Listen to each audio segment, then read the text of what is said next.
Hi, I'm Sarah Marie. I'm a Jamberry Nails independent consultant, and I'm making this video to help out a little bit with our new TruShine gel kit. It'll just have some tips and tricks and things along the way, because you already know how to apply them in theory, but perhaps you need a little bit of help with the actual application. So I'm not going to actually do my nails because I already have my manicure on. I have the Koi Pond and Allure wraps, and I have the TruShine over it just because I knew I liked this manicure so long. I was okay with it sticking around for a really long time. So the first tip with the gel nails is nail prep is absolutely key.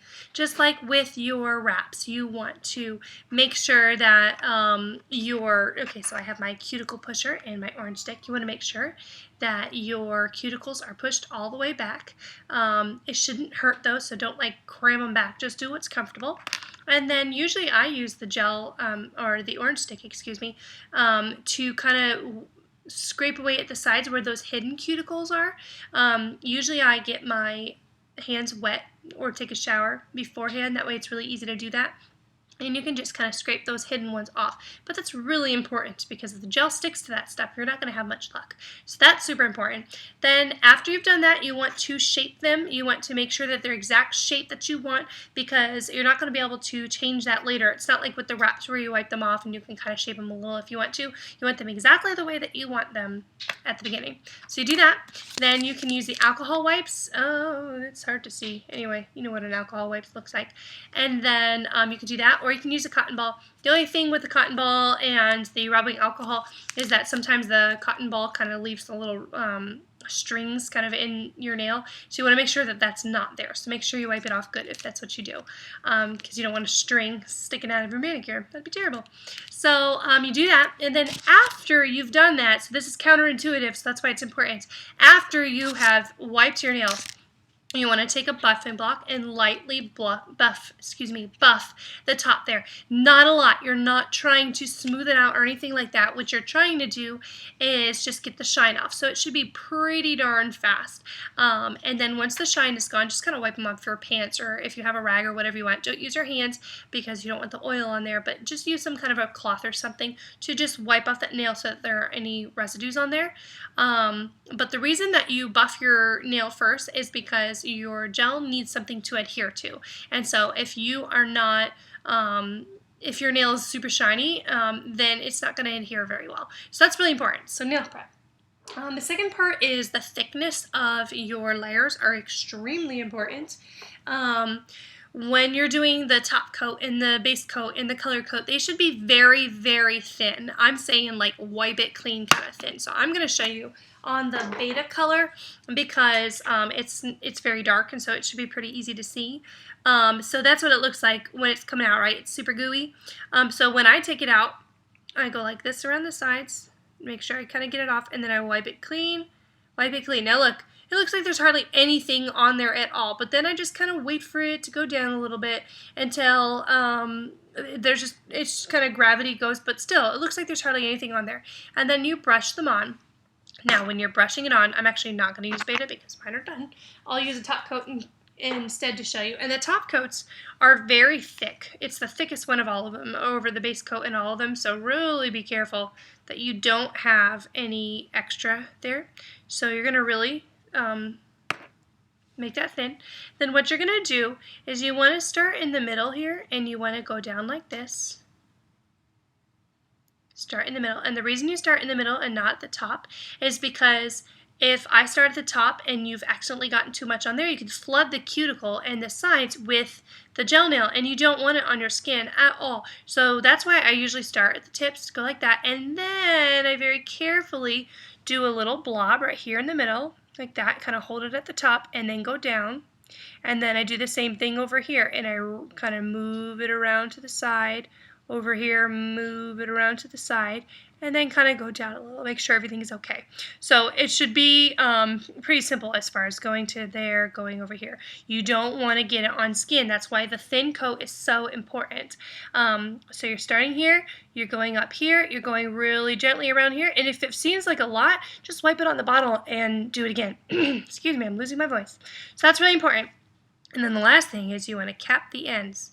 You want to touch your brush to the end and make sure that you get gel on the outside here, because if you don't get gel on the outside here and there's only gel on top, eventually moisture is going to get up in there where it wasn't kept and it can pop your nail right off. So people who have problems with their nails popping off, that's why.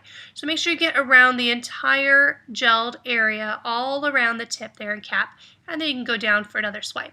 The cool thing about gel is it doesn't dry until you put it in a curing thing, in the curing lamp. So it's fine. You're not going to hurt it by taking a really long time or going over here and going over here. So that's how you apply it.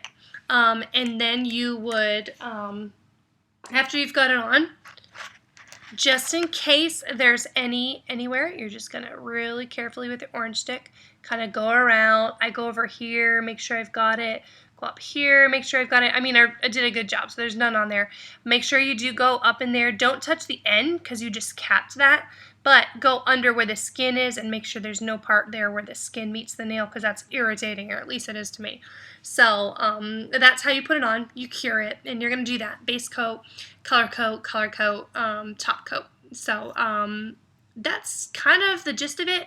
The key things are nail prep, very thin layers, cap the ends, at least do 2 gel colors, because the first one will get the color on, but the second one will make it really nice and bright. If it's a very thin one, like our toasted one, I actually did like 4 coats, and they're tiny coats, so I probably could have thickened it up a little bit, but I liked the way it looked like with 4, so that's what I did.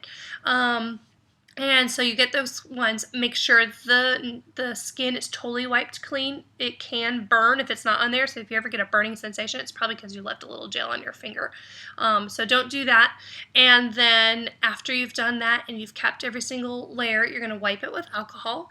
You're just going to use your strip, or you can use the on a cotton ball and wipe it all off. And it's okay if a little color comes off there, because that is just the stuff that's not cured. It's fine. So you're going to wipe it clean, and once you're totally done, now this is after you've cured your top coat, so you're totally done here, you wipe it clean, and don't forget your cuticle oil. The Jamberry cuticle oil is amazing. It smells good. It works super, super good. You want to put the cuticle oil all the way around your nail, and use it at least twice a day.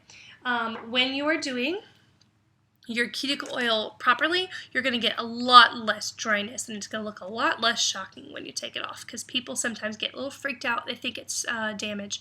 Most of the time it's just dryness, so if you use a lot of cuticle oil, it'll be fine. When you do take them off, you're going to use your remover packets. So there's the remover packets, and I'm just going to, sorry, my nose is bothering me. I'm just going to show you, because some people have trouble with it.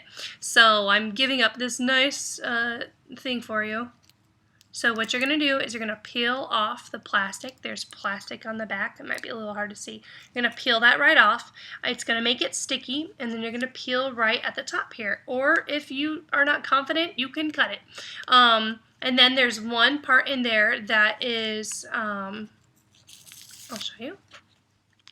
There's one part in there that has the pad right there. So you're going to put your finger in. This makes me scared because I don't actually want to take mine off. So you put your finger in there where the pad is touching that, and very tightly seal it up. So you want it to like really, really stick on there. You want it to be totally wrapped up. I like to make sure that the tip is there. And if you can't get a good enough seal with the plastic that's on there, feel free to use tape, but you want it to be really, really tight, and wait 20 minutes. And then usually when I do that and I pop it off, all of my gel just comes off right away. It's super easy. So those are the tips and tricks. That's how to get a very good, consistently good manicure with your TruShine gel kit. And I hope you liked it. I hope it helped. And let me know if you have any questions. All right, bye.